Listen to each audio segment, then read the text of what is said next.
Folks, I'm really excited to be here with from the Ozarks Area Racers Foundation and Hall of Fame. This is a reunion that goes on every year, and joining me here today in the JK Auto Repair Studio is Mr. Rick Sharp. Rick, thank you so much for being here on this cold day. Yeah, glad to be here. I hope we can I can give you a little history about the Ozark Area Racers Foundation. Absolutely. Now, first off, let's get this cleared so that we have all that information out there. What year is this? This is the what? This is the 37th annual. We missed the COVID year. Okay. So it's actually been 38 years since we started being organized enough to have it every year, and we'll have it out at the Ozark Empire Fairgrounds. That's kind of become our home. We've moved to different places, Shrine Moss for several years and so on, but this has turned out the fairgrounds has good parking and works out really good for all of us. And it works out real well because that's where so many of these racers raced. So it's the really a good place to be when you're there at the event at the E-Plex.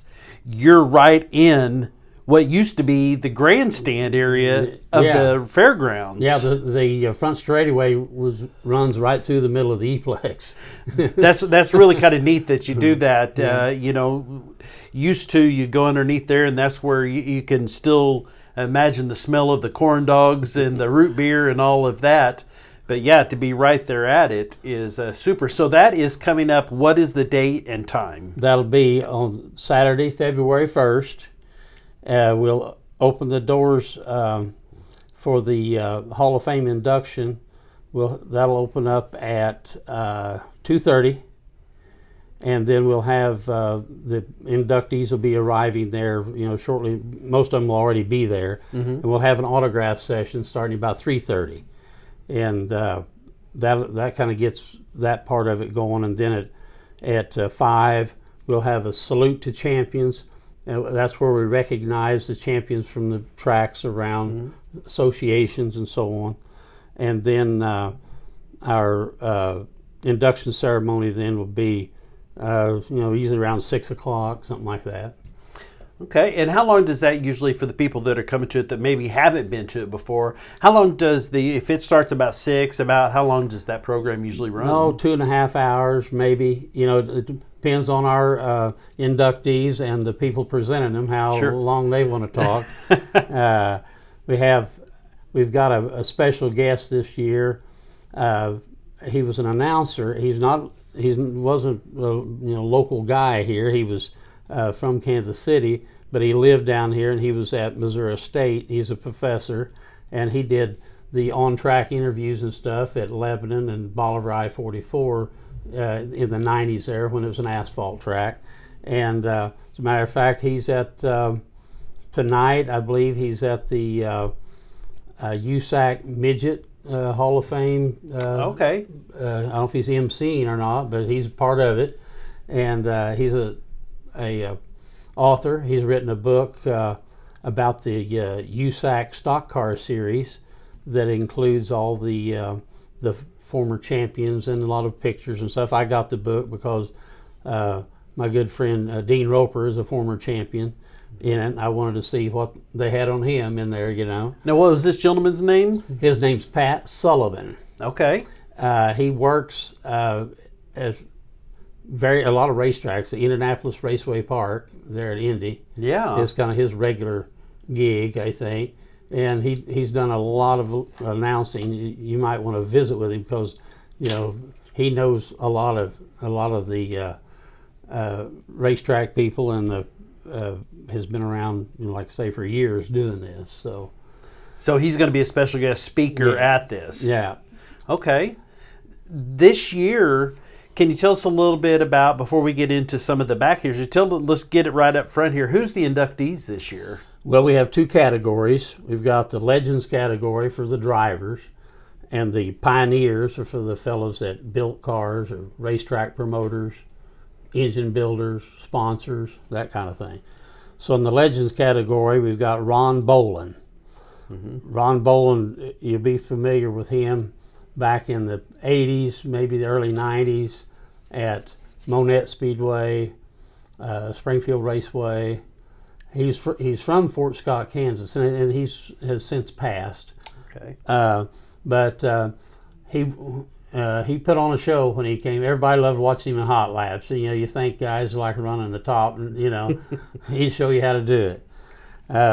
We also got Ken Dickinson going in. Ken is from up around Lake of the Ozarks, lived at Lebanon and so on. He started off racing at Lake Ozark Speedway, the original Lake Ozark Speedway there in the 80s, and went all the way through the NASCAR series at the Lebanon I-44 and the Bolivar Speedway. Mainly late model driver. He ran modifieds as well.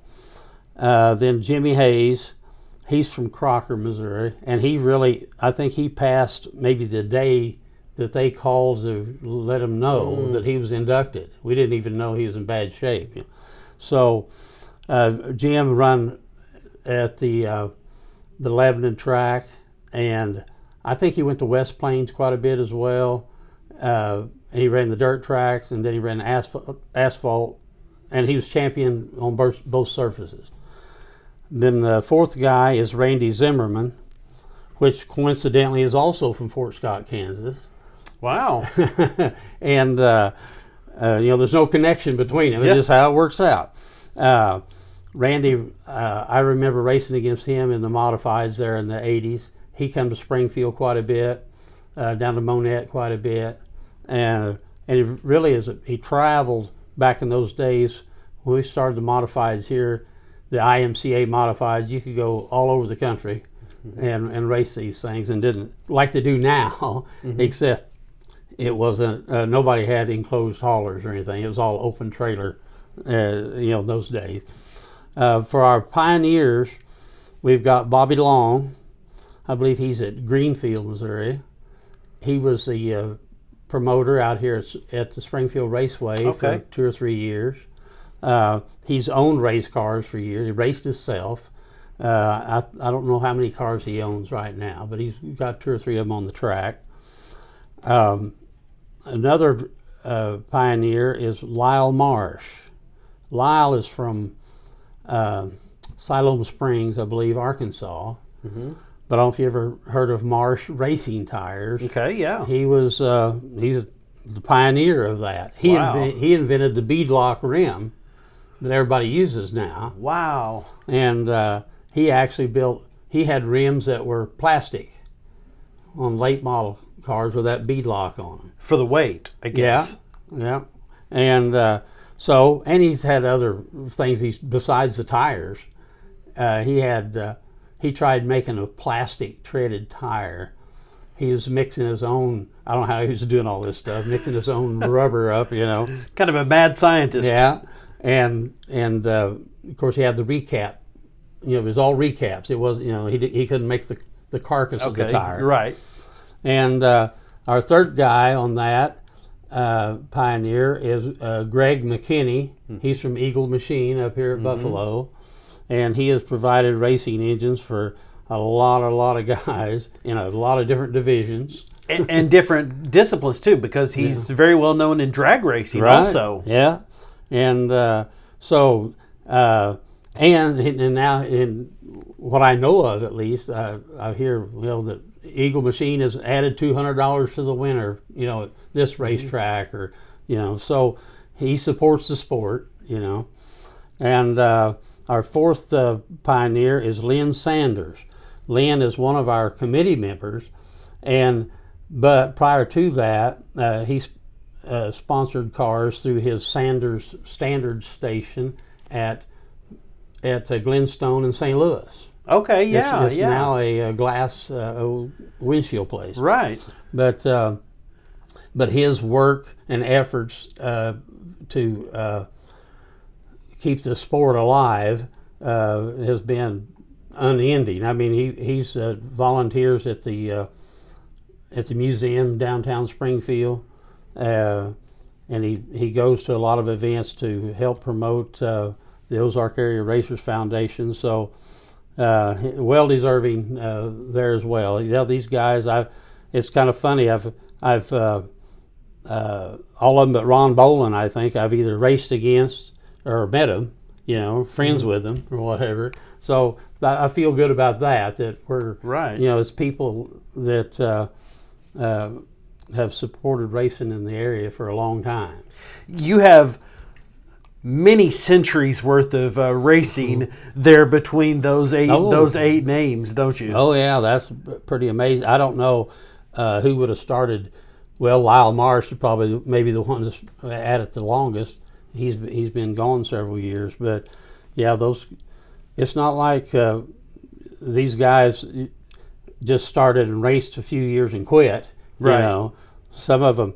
The reason they quit was because they passed away. You know, and I think Randy's still going, and I think Kenny maybe he ran last year, so it wouldn't surprise me if he didn't run this year. You know? So. That's been, you know, those guys are the people you look toward, and when you mention their names, especially, you know, in certain parts of the Ozarks, we encompass, we've kind of expanded a little bit.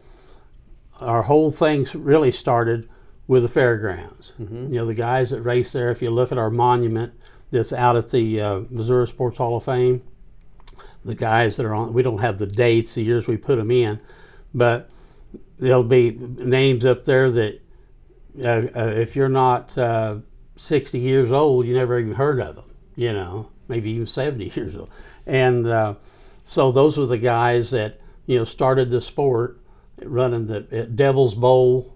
That's a track out here west of Springfield. Really? I'm not even familiar with that one. And then the McCracken Field. It was on the east side of Springfield. Okay. And that's where they run like the 34 Fords and that kind of Wow. stuff. You know, that's how racing started, you know. Yeah. So, and you know, through the years, when we finally got to the fairgrounds in the 50s, where they were using actual passenger cars to race, you know, not jalopies, those guys, a lot of those raced up into the 70s, you know, kind of what they call the modern era, you know. Guys like Willie Crane and Bud McKee and Oh yeah. you know, those guys, they started out in those old jalopies and ended up running fairly modern cars, you know. So to me, that's the history part of it that I really enjoy is knowing those guys and hearing their stories about, you know, things that they've done just to get to the racetrack.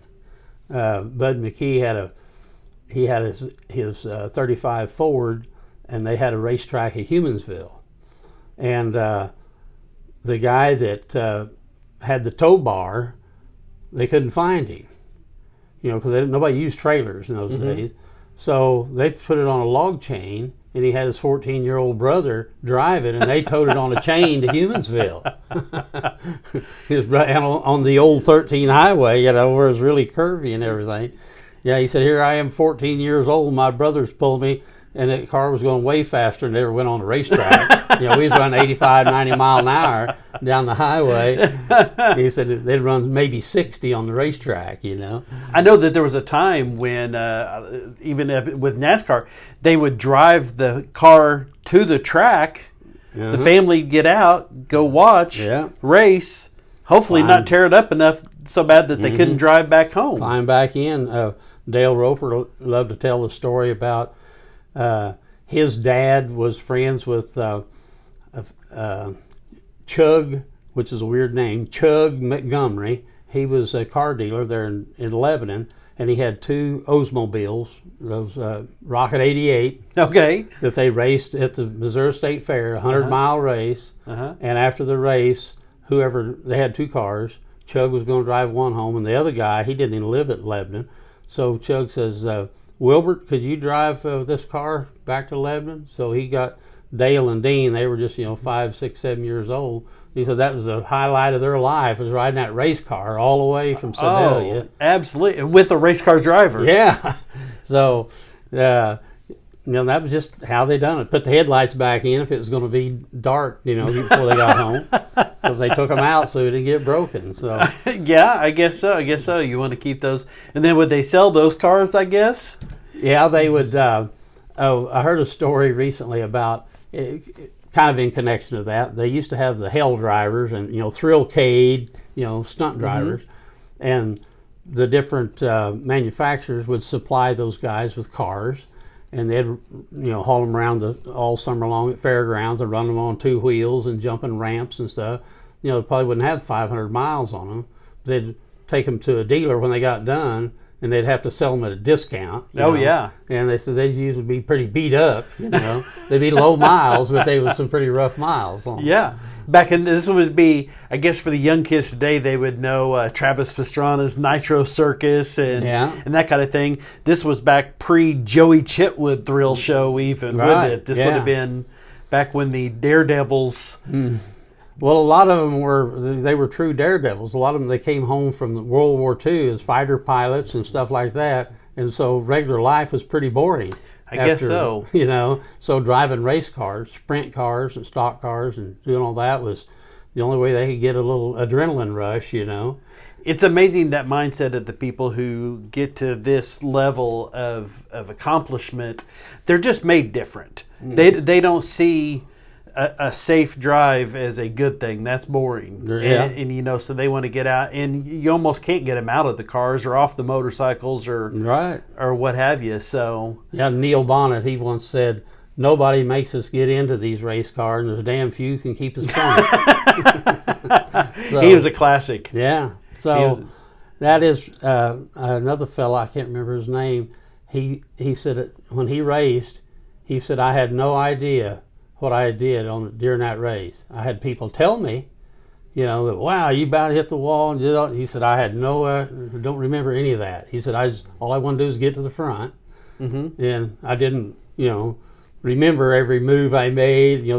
Mention some pass he made. He don't remember. He says, I just, the only way I could figure out how to get by, And what's a shame is that there's very few videos, especially in car. I come across a video here recently from the late 60s where they had put a camera in one of the NASCARs, but it was, as big as this TV in there mounted. It wasn't like, oh, we'll put a GoPro on there and see it. So a lot of that is just left to stories, which is part of the beauty of this Ozarks Area Racers Foundation Hall of Fame, is that those memories don't get forgotten, because the people that pass on take so many stories with them, and this gives them an opportunity to share that with the younger people, so at least they can be told. And they're probably mostly true. Yeah. I like the ones that when you hear it, it's still the same story every time you hear it, that it doesn't get embellished a little bit extra. But we'll have on display, probably the oldest car we'll have is a 35 Ford, which is a tribute car to the Bud McKee race car. I'm the caretaker of it.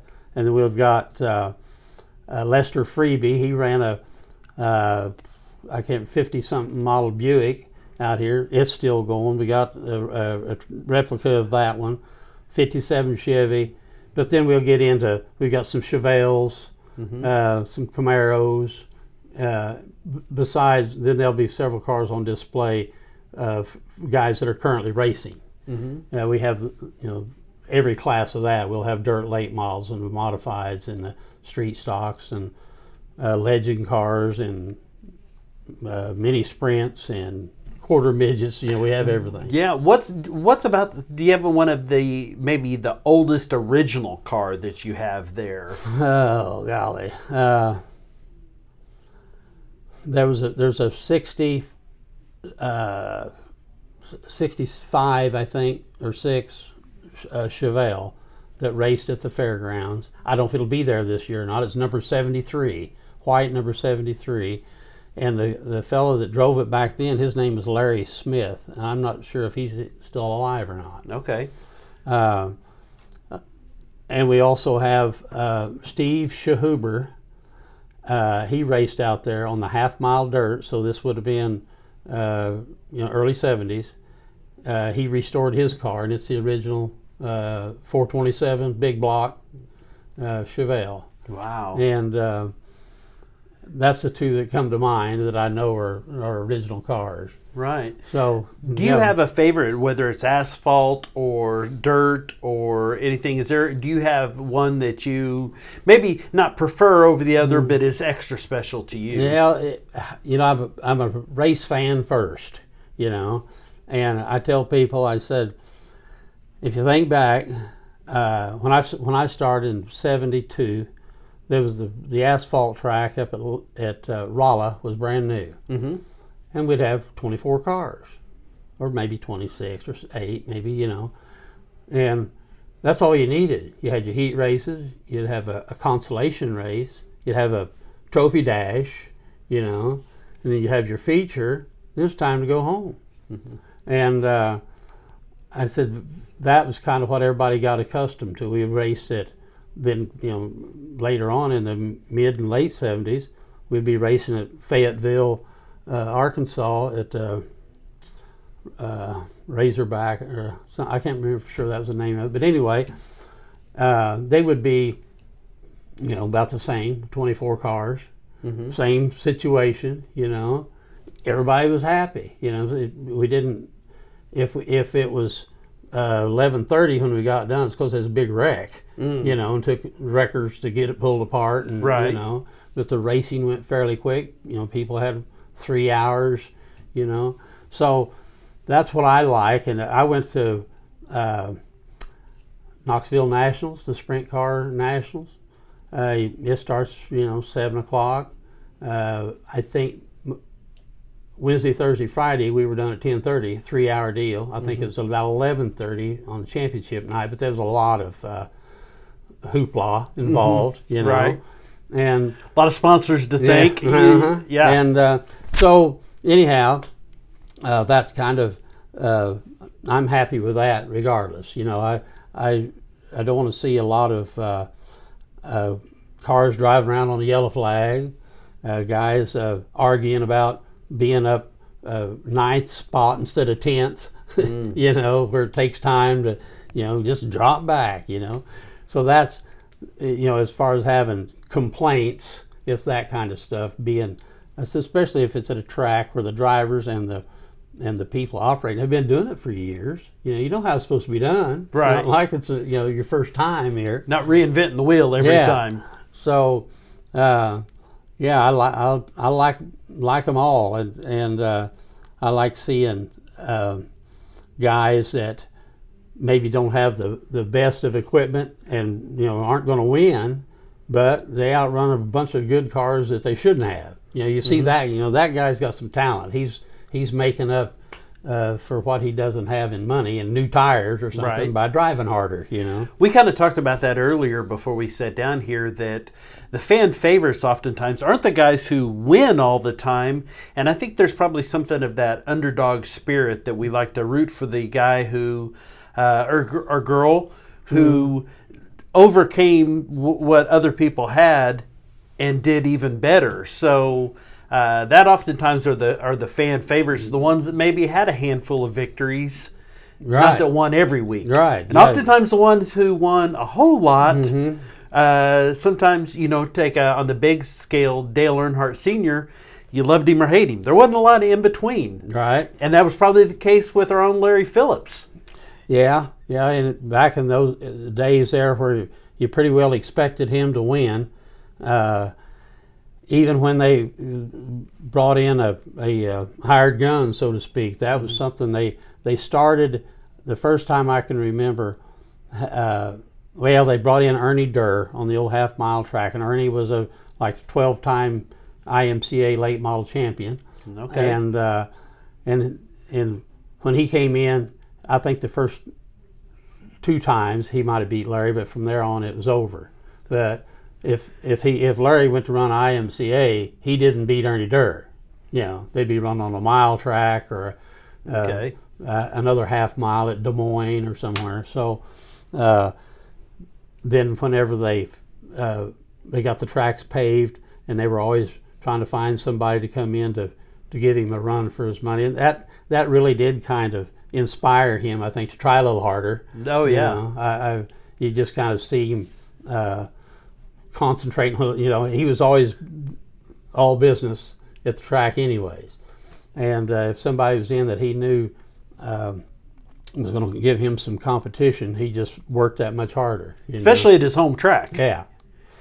Yeah, they brought in that new track at Rolla. They brought in Dick Trickle from Wisconsin. Well, Dick hadn't been traveling all that much, but he had been dominating up there in Minnesota and Wisconsin and over into Illinois and so on. And they brought him down. A friend of mine was a merchant up there at Rolla, and they went around. They got 10 guys to give $100, so they had $1,000 to hand Dick Trickle when he showed up at Rolla. Okay. And then whatever the race paid, he got that. So sure enough, he beat Larry, and Larry got mad, and he went to the announcer's booth and took the mic from the announcer and said, "If you merchants would have asked me, I could have told you and saved you some money, but I can't beat Dick Trickle." He got the last word in either way, huh? Yeah.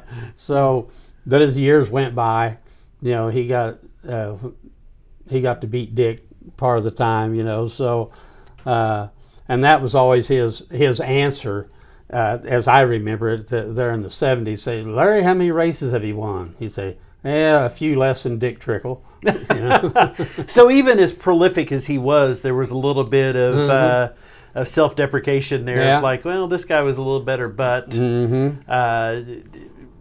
Larry Phillips finally and rightfully named to one of the 75 greatest drivers in NASCAR history this last year. Yeah. So if he would have spent a little more time in the southeast part of the country where the riders and the other people knew who he was, it had made it a little easier. But by the same token, there's a fellow named Ray Hendrick, no relation to Rick Hendrick, that dominated in modifieds, and then he was so good they put him in a late model. He won in that too at Martinsville and a lot of the NASCAR tracks, and he's not in the Hall of Fame. Okay. So there's, you know, depends on who you are. You know, I'd like for Larry to be in. You know, it's hard to have as dominant a record as he did. You know, 235 wins out of 268 races or whatever it was. You know, and it didn't all just happen right out here at Lebanon and Bolivar. He did it at Kansas City as well. So it ain't like he was beating the same guys all the time. So sometimes people say a Hall of Fame is really the mark of it is by who's not in it. That these guys are so good that this guy was amazing and yet not in there. That's how prolific these people are. Yeah. So along that lines, how is it that this process works for the well, tell me a little bit before that. You was alluding to how the Hall of Fame got started. How did it first come to fruition? Well, when we were just having get-togethers, reunions at meeting rooms at the Howard Johnsons or whatever, there's one of the guys that helped organize, and he lettered race cars. His name is George Stark, and he used to do, you know, majority of the cars there in the 60s and 70s, and he would say we need to come up with a Hall of Fame somehow so we can recognize these guys so people don't forget who they are. And he was referring to John Kendig and Bud McKee and Willie Crane, those guys that were the big stars. About what year would this have been? That was in, been 40 years ago probably. Okay. Maybe even longer. So early 80s. Early 80s, yeah. And so from that, you know, he kind of planted the idea, and the guys got to thinking about that. So it took quite a while before we, got to the idea. And then after we did that, said, okay, we're going to be able to have that. I wasn't a part of that. I was, involved in it, but I really wasn't involved in that part of the decisions and stuff.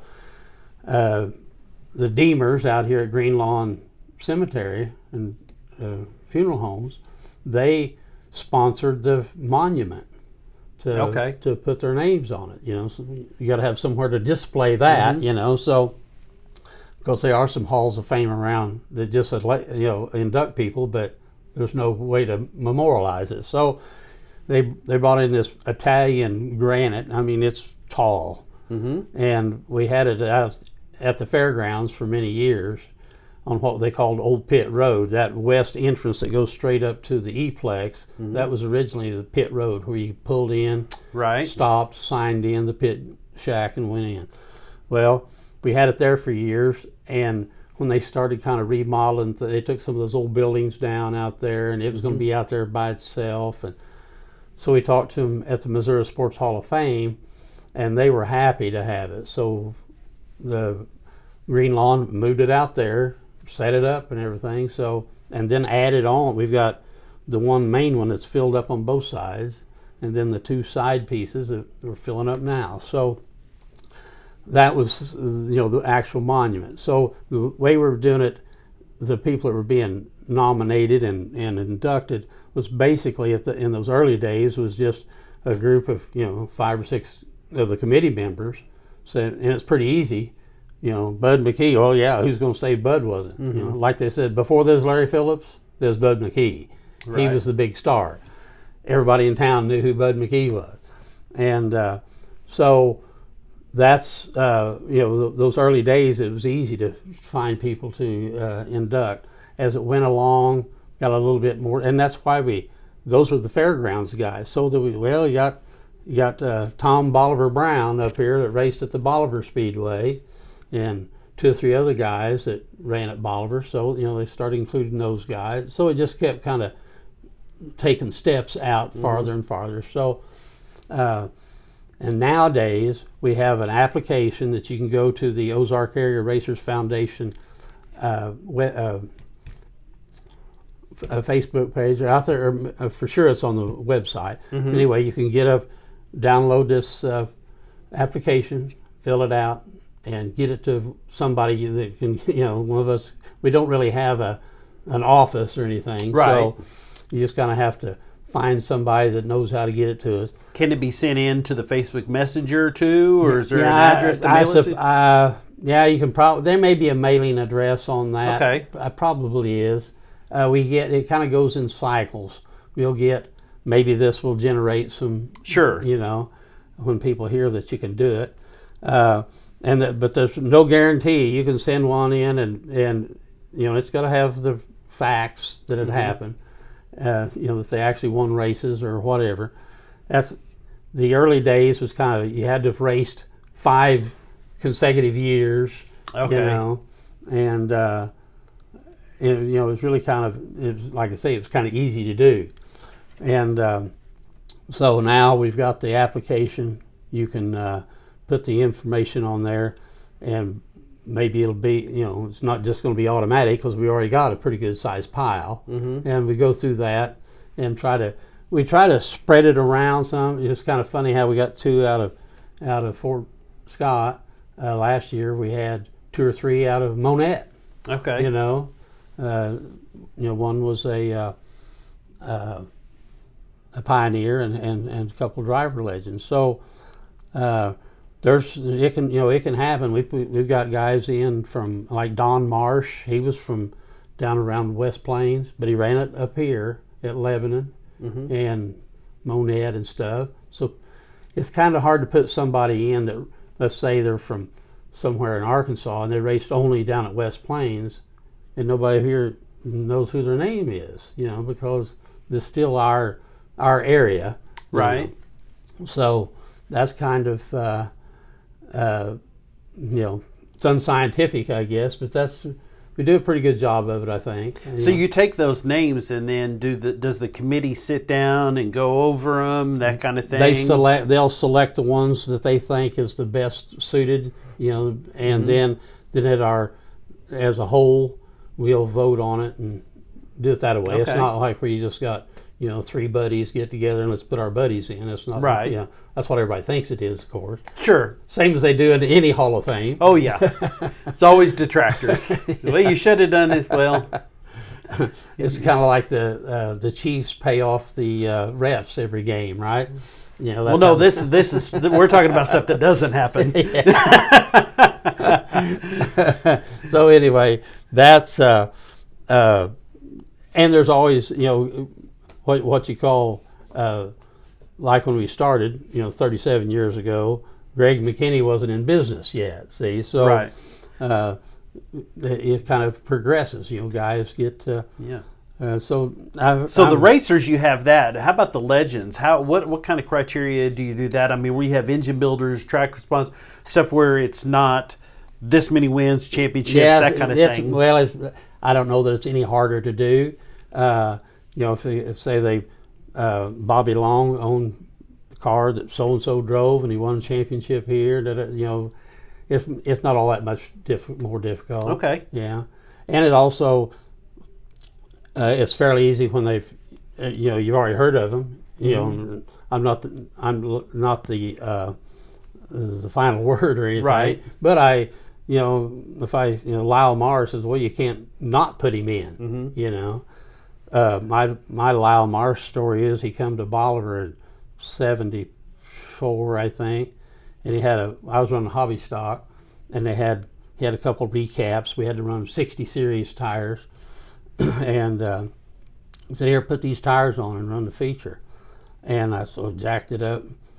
I'd been winning up there some anyways, but the left rear didn't have the right offset. It was rubbing the spring. I couldn't use it, so I just put it on the right rear and put a wheel spacer over there. You know, innovation. Yeah, huh? and it got and I won the race. And I could tell the car did feel different. You know, when I got on the gas, it did get moving a little faster. Okay. So anyhow, I took it off, and I really thanked him because I didn't have enough money to buy it. You know, Right. But he did that. He'd drive all over the country with something he was trying, you know, and get somebody to, you know, that was his testing. You know, You were kind of a test pilot, Yeah. lab rat. yeah, for that one night. So Do you know about how many members you have in the Hall of Fame total? What's that number, ballparkish? you know, I'd say we put in. I think we've put in 8 about every year. So if you just multiply that times 30, Yeah, you're at 240. yeah. So Yeah. we're over to we're probably close to getting 300? Getting close to 300. Yeah. Wow. What are some of the names, maybe off the top of your head, that you can think of that would be? All of them are obviously important and special, but what are some of the ones that would be even the non or moderate racing fan would know? Like, of course, the Larry Phillips. You Well, know, the names you hear, Kenny Essery, you know, the names you've heard for years over and over. And I said that was one problem that we had with some of these guys. They raced so damn long, you know. They didn't have a normal career. After you run 15 years and quit, they was running 20, 25 years, you know. Right. So what we originally started doing was trying to wait till they quit racing, you know, and recognize them then. But we've had some that we've had to, you know, move. We had a couple of guys, I won't give their names, that thought they were going to pass away. You know, oh, so-and-so's got cancer, you know. Well, we've been talking about getting him inducted, you know. And you want to do it while you can, while they're there to enjoy it. Yeah. The people who maybe aren't from this area would take Ken Schrader, for example, go, oh, he retired like 20 years ago, and you go, well, yeah, except that he races every night. Yeah. That's not, he's retired on the big scale, Right. but he's still racing several times a week, Yeah. every week. That's he used to say that way he didn't have to get a regular job. Yeah. He worked at a parts store for a few months and quit.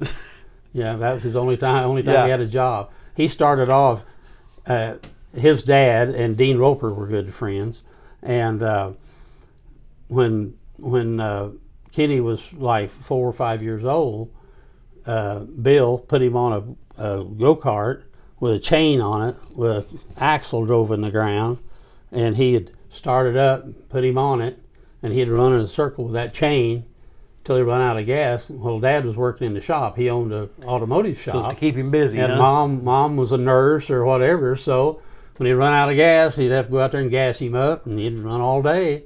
So you'd think a guy would finally get tired of that starting out, he never played any sports. Yeah. He wasn't a little league ball player or anything. Right. He was always racing. So what's some of the NASCAR racers that we would know by name that's in the Hall of Fame? Are there some of those that are in there? We got Carl Edwards first before the Missouri Sports Hall of Fame got Okay. him. We've got some guys that came and raced. Well, like Dick Trickle. Mm-hmm. They say Dick Trickle has carried more money out of Missouri than Jesse James. And that's probably a fact. All the big races. Hard to document what Jesse James did, for sure, isn't it? Yeah. But anyways, we inducted him, and he was, and he's really a nice guy, We've had some guys come, they weren't inducted, like Bobby Allison. He came just to do the presentations Awesome. and stuff, So we've had quite a bit of. What about Wallace's, Martin? Well, they're all the Wallaces are in. It's starting with Russ, the dad. Okay. Because he raced at Waynesville, Rolla, the new Rolla Speedway, Springfield Fairgrounds, and that's just our close by, what we call close by. Right. He raced, of course, up at closer to St. Louis every week too. And then of course Rusty and Mike and Kenny, we got them as well. We probably ought to put their mom in. Her story is she'd have to go in as a pioneer. She sat in the grandstands, and if somebody said that Russ Wallace is cheating, she'd have to turn around and defend him. And the next thing you know, there's a fight. She was public relations / bouncer, huh? Yeah, yep. She got in more than one fight defending her husband and her kids. So Mark Martin too? Mark Martin, and he went in the same time as I did. I was pretty happy about that. Well, sure. And he was too. It's kind of funny. We had Larry Shaw. See, Larry Shaw, built race cars for years. Okay, he started out as Mark's crew chief. So they were inseparable for many years, and so he came and did his introduction and stuff, and that was really a highlight. Everybody really enjoyed that because they got to know Mark Martin a little bit better. Everybody he's a guy that's always been admired. He's not a popular race driver, but he's one of the most admired race drivers for his, he ran second 5 times to the championship. Several bridesmaids. Yeah. So we haven't, the very first NASCAR guy that we put in, nobody's ever heard of. His name's Ed Negree. Okay. Ed lived at Monette, Missouri, and raced at the fairgrounds on the little quarter-mile asphalt track when they were guys getting ex NASCAR cars like Ned Jarrett, which is Dale Jarrett's dad. Somebody bought one of his cars and bought it to race up here at the fairgrounds. Wow. Because it was a championship winning car. Yeah. So that was Ed started off, and he actually had Larry Phillips as a teammate for a while. Ed went and bought a Plymouth. I don't remember who he bought it from. It wasn't Richard Petty, I don't think, but it was one of the known racers. And his car that he had been driving was a '63 Impala. And so Larry drove it, and Ed drove the big Dodge, So, and they ran the IMCA circuit around, Topeka and Oklahoma City and Lincoln, Nebraska, and Des Moines, Iowa, and down to Shreveport, Louisiana. That was, this whole middle part of the country was their territory. And so he decided he was going to go NASCAR. And in those days, you could do it. He had his son helping him, and the two of them, they would go to run a race. It would be, they didn't start and park in those days. They start knowing they had no chance of winning. Okay. But if we can run, in the top 20, the pay was better. Right. And they were actually doing it for the pay. Most of those cars, didn't have much sponsors. Even Richard Petty, before he got STP, he ran a lot of years with local auto dealers, sponsoring him. So, of course, Plymouth was giving him free cars. He was getting sponsored by Plymouth, but he wasn't. He didn't have some big deal emblazoned on the side. So a free car doesn't pay the mortgage. Yeah. You got to have that money. Yeah, to run up and down the road and do all that. Yeah. So the purses meant more in those days. Do you have a racer story that's maybe one of your go-tos, one of your favorite ones that people are really surprised to hear from your time with the Hall of Fame? Or when I said a while ago, I'm really a race fan. Driving race cars is really kind of I don't know if it's a secondary choice or what. My brothers all rodeoed. Okay. And I had no interest in that. Racing looked a lot safer. And I was working on my cousin's car, and I helped him for a year, and I said, well, I think I can do that. Well, this gal I was going with, her dad had a 55 Chevy, and he said, Ricky, take this car and get you a motor and put in it. And I ran over to Bolivar. And my very first night, I was starting outside front row in this 55 Chevy it was geared to run on a quarter mile, and that was a 3/8 up there in 73, 72, whatever it was. And so Roger Chisholm and Kenny Esri was in the race. Roger come over and he said, because I knew most of those guys already because I'd been around the track, helping Dale and different. He said, Sharp, what are you going to do when they start this race? I said, Roger, I'm going to get up next to that wall and stay out of the way till you guys all get by.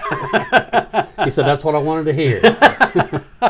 And did that work? Yeah, it worked. It kept me out of the way. And then about 2 races later, I figured out the reason I'm not going any faster is that's as fast as the car would go. Okay.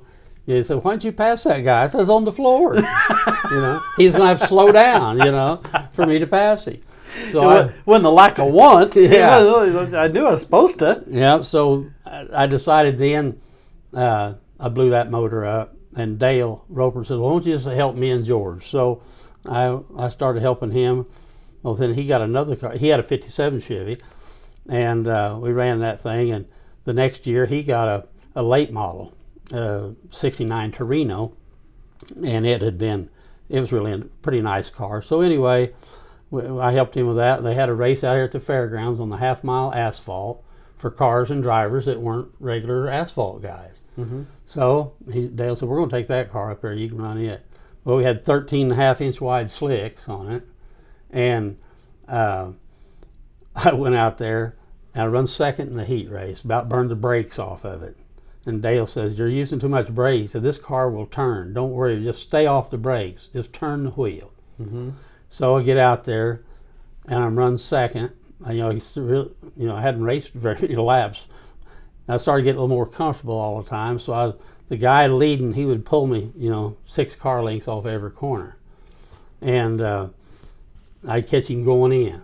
So we took the white flag, and I run in on him and I was about to hit him. So I said, I'm going to have to pass him on the outside. So I turned like that. Well, you know what happened? I damn near tore the wall down, but I got her him off the wall, and all this dust and stuff blowing up, and another car passed me, and I ended up third in what I recall really my first race. Uh-huh. But I learned then there's a difference in race cars. Yeah, that was a real race car.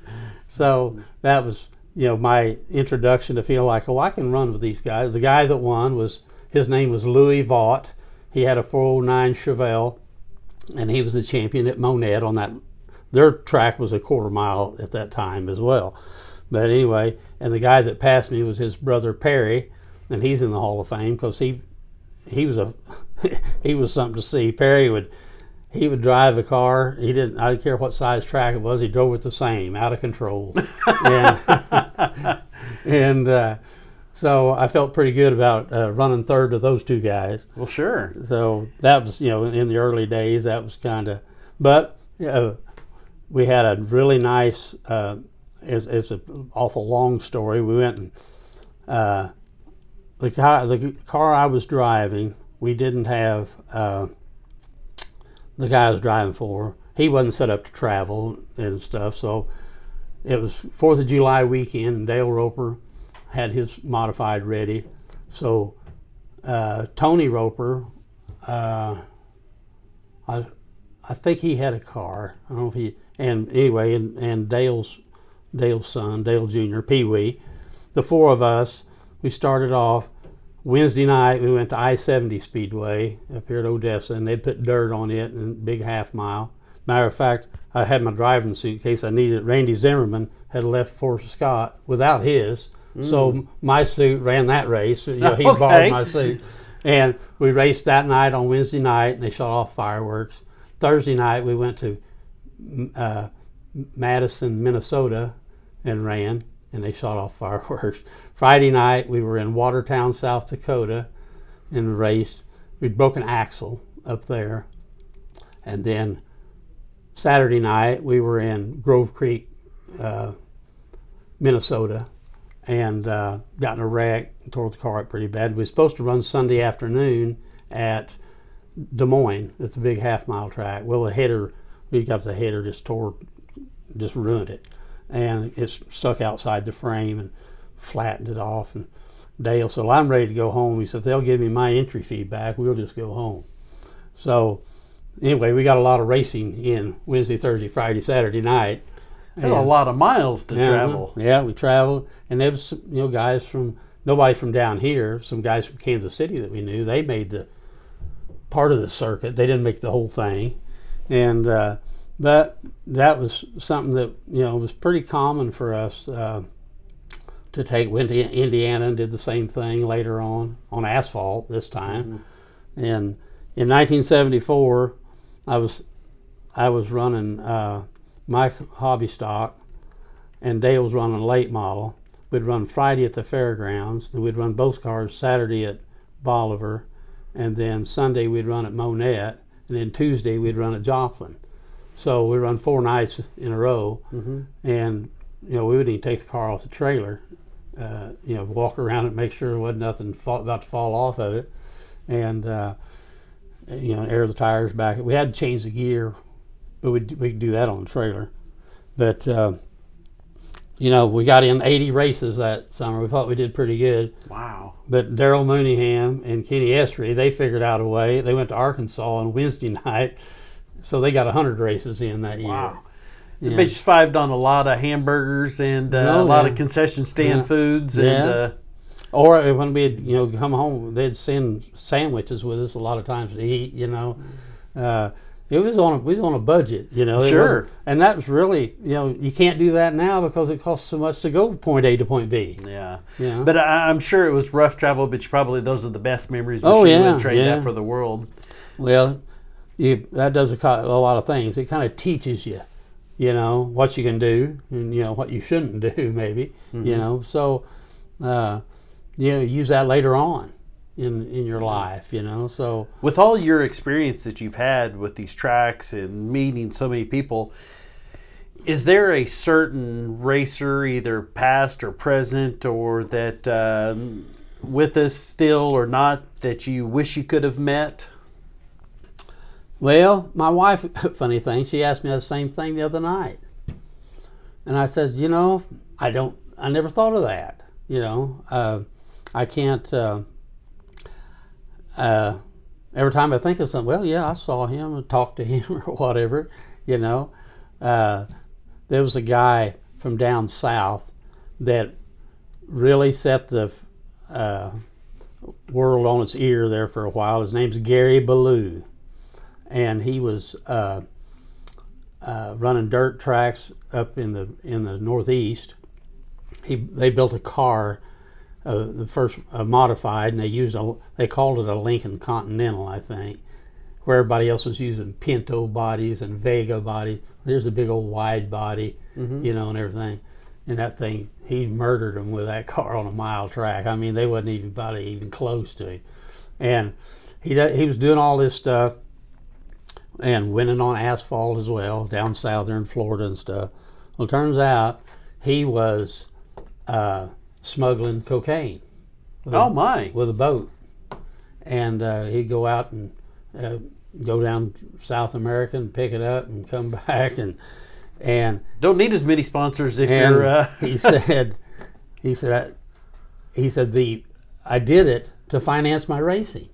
You know, he said that was it. He said everything I made, I spent it on race cars. You know, and about 2 years ago at Pensacola, Florida, I got to meet him. Oh, you know? awesome! Yeah, after hearing all these stories, reading about him, you know, when you're a race fan, we used to get on Thursday. We got the National Speed Sport News. That was a newspaper that come out on Thursday, and you got all the results worldwide. I mean, Formula One, every damn kind of racing there was, it would be in there. Mm-hmm. And so you got to used to reading the names like Gary Ballou and Pete Hamilton was another guy that won a lot, and the guy I mentioned earlier, Ray Hendrick, and just on and on. So you felt like you kind of got to you knew who these guys was. Then if you got to see them race somewhere, you know. Mm-hmm. So I really looked forward to getting my news and learning about those guys and seeing. One of my favorite things is would have been still in the 70s, I guess. It came in, I'm looking through there. Larry Phillips won a race, a big race. I can't even remember where it was at. Maybe at Fort Smith, Arkansas. I don't know. Mark Martin won an ASA race up north. Rusty Wallace won an all-pro race down south. Kenny Esri won a race in Iowa. Larry Ball, which is a guy that wasn't a big winner but was right behind those fast guys, he went to Champaign, Illinois and won a big race. Ferris Collier had went to Oklahoma and won their big championship race. I said, here's 7 guys that raced every week right into our little circle here, went nationwide and beating everybody. That's amazing. Yeah, I said, that makes you feel pretty good. I can't imagine how many victory lane appearances there have been across the board here with the Hall of Fame here. I mean, can you imagine how many thousands of victories? I don't know how if you could ever calculate it.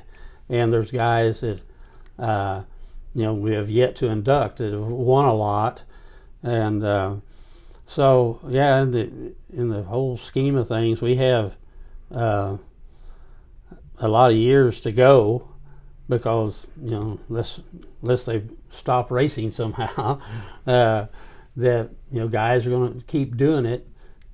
We've got Terry Phillips. He started there in the 80s, mm-hmm. and so he's been at it quite a while. You think about that. So he has. I know he loves doing it, and that's the worst part about it. All he got left to look forward to is playing golf, because he loves that too. Okay. But that's not near as exciting as winning a race. They end up start betting a lot of money just try to get some adrenaline to go with it yeah, too. Huh? I guess so. But that's the beauty of the Hall of Fame, is that all these memories and these people, and a lot of times these racers come back. So even though they're not being inducted this year, there's a great opportunity to meet some of these former Hall of Fame members the following years. We have an autograph session. We set that up with the guys that are going in, and then we'll, some guys that shows up that's there, we get them to sit down and do it as mm-hmm. well. So probably what I've noticed in the last decade or so is the lack of identity. Nobody knows who some of these drivers are, because you don't ever see them anymore. They're used to, you pitted on the infield of a racetrack. You come in, you bang sides of somebody, you pull in, and you see this guy get out and headed to that pit. Mm-hmm. They may not fight, but you can see them talking and pointing at each other and da-da-da-da. Hey, that's my guy. You see, he went down there, yeah. Well, now they all drive off into a dark pit. You never see them again until the next race when they pop out. Mm-hmm. And you don't see them out of the car unless they won the feature. Mm-hmm. Used to, we'd have a trophy dash. They'd get out and do an interview and take pictures. The trophy dash winner might not be the feature winner, mm-hmm. So you get to know that guy. But used to, when they were pitted close by, it was you just got a little more of an identity with it. Now you've got to, I don't care what track it is, if you're sitting in the stands, you got to make a trip to go to the pits. And buy an extra ticket. Yeah, to see that guy. And if the races, you have to wait till the races are over to do that, they might not even be there. They may have already pulled out. Right. You know, so that's, you know, we've lost the connection between fans and drivers. And so that's what's important with this, is it gives that back. right, you get a chance to meet those guys. And a lot of times these guys are maybe ones that battled on the track over years, but now they can look back on it and they may have really disliked each other. The track, but years later, oh, man, we sure gave it heck, didn't we? Oh yeah. One of the biggest fights they had out here at the fairgrounds that everybody talked about was Bill Peck. Bill Peck, I think he wasn't a real big guy. He's pretty stout built. And James Taylor, he was also from out at Fairgrove, and he was tall and lanky and would fight a buzzsaw. And the two of them got into it. Uh-huh. And when they got them pulled apart, I think they were both done. They was, didn't want to have a rematch. Gotcha. Yeah. And all these years went by, and I was just like in this room. Those two guys came in, they saw each other, and they walked over and shook hands. Great. And it had been 20-some years, That's awesome. And then they was both just laughing like, that was the stupidest thing, one of the stupidest things they ever done. Probably don't even remember half what was we fighting about again? Yeah, what was it about? Yeah. So again, this is coming up February 1st. It's a Saturday afternoon. Yeah, the doors will be opening at 2:30 when we start letting people in. You can buy your tickets at O'Reilly's for $15. Okay. There'll be 20 at the door, but you can go to O'Reilly's and get them for $15. We'll have the autograph session starting at 3:30, and you can meet those guys at that time. Then at 5 o'clock, we'll start the program. We'll announce the track champions from the tracks. Usually somebody that representing the track will come and start, talk about the plans for 2025 and so on like that. And then following that, we'll start our inductions, and that'll take an hour and a half, 2 hours to get through that. And that's where, a lot of guys will tell stories. We've had guys say, well, I've never told this story before, but I feel like it's time. Awesome. So that's really pretty neat. So hopefully the guys that have been racing will be represented by their fans and their family. It's pretty important. That was a lot of my family came in when I was inducted, and they didn't realize what a big deal it was. Oh yeah. And we've got I mentioned Kenny Esri. Well, they inducted him into the Dirt Track Hall of Fame.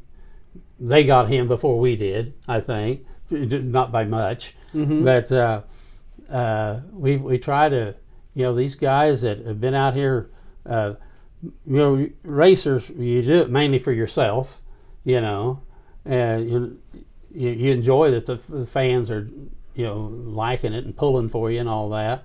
And I guess if there wasn't anybody there, then what's the point in having a race? Right. If you're not going to, just because you're going to beat somebody. But so anyway, there'll be booths set up with all the tracks. They'll have their booth set up. Some of them buy the booth, some of them don't. But yeah, they'll have someone there handing out their schedules and stuff like that. And we have a few product sponsors, guys that they'll have a booth set up that some car builders or whatever type of things. Things for kids of all ages. There's usually some things for. We had we have a big display of the go-karts. The Twister Alley has got they're a big part of it because they love talking about naming off the names of guys that are late model drivers now that started off as little kids racing go-karts. Right. They've been great friends of ours and sponsors of ORP TV and the Missouri Motocross Hall of Fame that we do. Yeah. Chip Abramovitz and Heather Van Cleave are great friends. And Chip, he knows all those names. Yeah. Yeah, he grew up there at Monette, and he knows those guys. They're over at the Chili Bowl tonight. Right, yeah. And I like going to that too. And, used to, I'd see somebody I knew didn't have anything connected with midget racing. They're just like fans, just like we are. So that they'd be there for some, for the duration. I usually about one night of it is all we'd just get pit passes. So you got to stand around, all night. I did sit in the stands once, and I told myself I'm not going to buy another grandstand ticket because that was the year that Tony Stewart won. I was sitting, every time they opened the door, I could feel the fresh air come in. There wasn't any dust, really. The dust was all on the backstretch.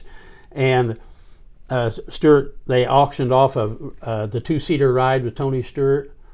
And there was a guy over here, a couple rows down, and a woman over here. And they were bidding on that. And they got to $3,000. Oh, dear. To ride 10 laps in this car, behind Tony Stewart. And the woman bid $3,000. And the guy, he's wanting to quit, and his buddy said, "I'll cover you," And I right there was. So he put his hand, $3,500, and she said $4,000. He says, "I'm done." Wow. She paid $4,000 for Tony, and he said, "I couldn't tell if my engine was running. She was screaming so loud." Wow, that's great stuff. So this is a lot of fun coming up February 1st. Get tickets advance at O'Reilly's for $15, $20 at the door. The Ozarks Empire Fairgrounds Eplex, Saturday afternoon. Doors open again at 2:30. Okay. And and then there'll be the events leading up to that, the autograph signing stuff, and the ceremony starts at 6. Yep, and we've got, besides the guys doing autographs, we've got hundreds of pictures set up on display that you can go through and see. It's the history of auto racing in the Ozarks, and all the different styles, the classes of cars that have ran over the years, and the different drivers and stuff. And there's from different racetracks, they'll have the cancel checks. I remember I ran third in a heat race at Monette and got $2.40. A check for $2.40, So,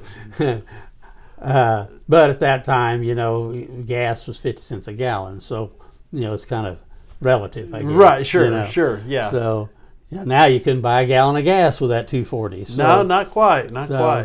But anyway, we've got all those cars on display as well. And it's just a good time. You can wander around there. I see people that I want to talk to, and I'm already talking to somebody, and I can't get to them. Right. We've got fellows that we also have that people need to check out, as we don't publicize it really, but it sits up on a table. We call it's a racers that have passed on. Mm-hmm. And we have engraved plates made for it, and so we're updating that right up until next week probably, guys. Well, one of the guys always looks me up. Tuesday night we had a meeting, and I says, "What's he doing on this list?" And he passed away New Year's Day. Goodness. Yeah. And so you don't know who you're not going to see. So it's good you want to see him while you can, because you never know. Mm-hmm. when you won't get a chance to. So we always want to come out and enjoy it. It's a great time. If they have questions, they can email you through the Facebook page, the Ozarks Area Racers Foundation Hall of Fame Reunion Facebook page. You can send a message to me. We'll forward that over to Rick and the crew, and we'll get you those answers. But we look forward to seeing you there. It'll be a lot of fun. I know I've enjoyed every year going and buying shirts. I've got all my shirts hanging up in there. So a lot of fun, lots of memories. It'll be a great time, and get pictures and autographs. Definitely, autographs are great to pass on, but I really enjoy getting photos with people. It's so much more special because you can buy an autograph. Yeah. Getting your picture with somebody is super special. So sometimes it's hard to do too. Yeah. Saturday afternoon, February 1st at the Ozarks Empire Fairgrounds Eplex.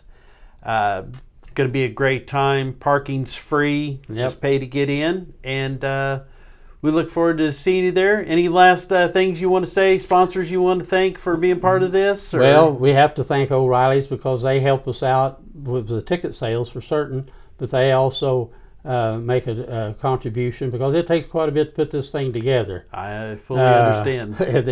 That's why we took baby steps, and did the best we could, and then we've kind of got set on our how we do it.